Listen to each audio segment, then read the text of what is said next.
If you like this video, please click on the like button. Comment with the names of the movies you would like us to cover next. Click the subscribe button and press the bell icon to get notified of our latest creations. We cover 100 movies from around the world every day. To advertise with our channel, reach out to us. Our contact information is on our channel page. Now, let's move to the plot of this movie. Zone 414 is a walled city of state-of-the-art humanoid robots which cater to wealthy clients, providing companionship and sex.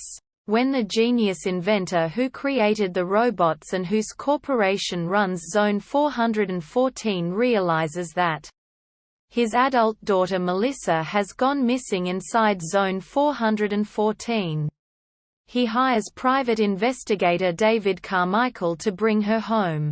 David is a former police detective who was forced to retire after he caused the death of his police partner and a criminal during a hostage-taking.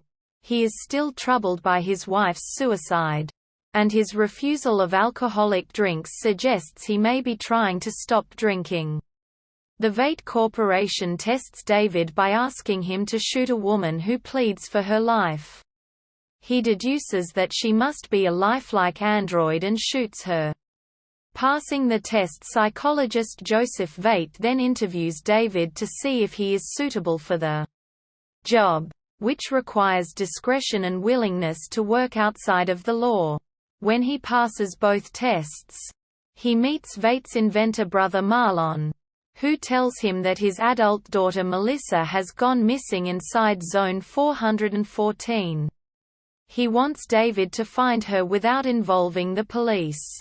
Fearing that news of a missing person in Zone 414 might lead to a crackdown on the zone's regulatory exemptions.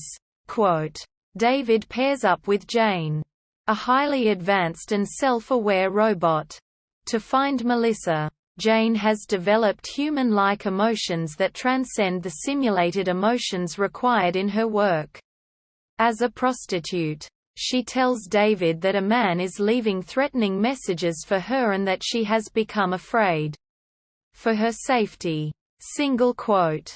David meets Royal, the pimp who helps wealthy clients select a robot to cater to their sexual needs. He asks her if some wealthy clients are paying to be able to threaten robots like Jane. But Royal denies that she would comply with such a request. He asks her about Melissa, and she says that she was hanging out at a gritty part of the city, pretending to be a robot. Single quote. As Jane continues to face threats from her stalker, the pair discover Melissa hanging by a noose in an empty warehouse in a boatyard. David returns the body to Marlon and suggests that the authorities be alerted to Zone 414's dangers. When David meets Joseph Veidt to receive his payment, David goads the psychologist into admitting that he was stalking Jane. He tells David that when Melissa caught him torturing and killing androids, he killed her. Soon after, Joseph arrives at Jane's apartment and attempts to immobilize her with a handheld device. Jane is momentarily frozen, but regains mobility and overpowers Joseph. When David returns to see Jane, he offers his gun to Jane and she shoots Joseph dead. Quote, Marlon Veidt is seen making adjustments to an android that looks exactly like Melissa. So she may have been a lifelike android all along.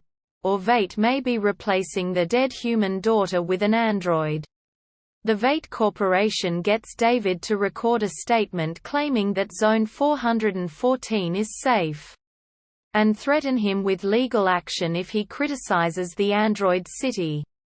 As part of the deal for David to keep silent, Marlon lets Jane leave the zone, and in the final scene David meets her outside the zone gates with what looks like papers which would allow her to live in the outside world.